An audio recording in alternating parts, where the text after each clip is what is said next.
Inanunsyo ni President Ferdinand Bongbong Marcos Jr. ang rollback sa presyo sa produktong petrolyo subong nga semana.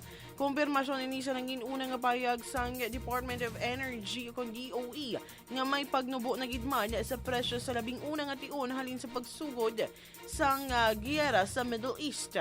Yari ang rollback suno kay Marcos.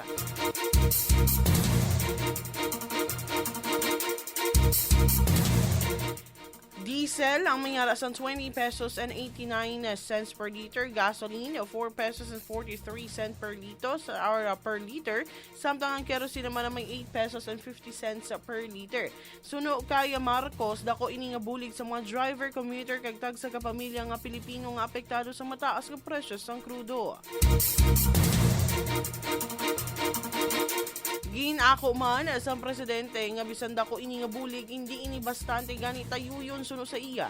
Ang bulig sang gobyerno tubtob nga wala pa napanubo ang gasto sa biyahe pagkaon kaysa pangkabugusan nga pagpangabuhi. Nagpasalig si Marcos sa masunod nga semana kag inadlaw may iga-anunsyo pa siya kaangot sa mga sunod nga tikang sang gobyerno. Balantayan man sa mga adlaw ang posible nga pagwaas ng desisyon ni Marcos kaangon sa excise tax sa produktong petrolyo.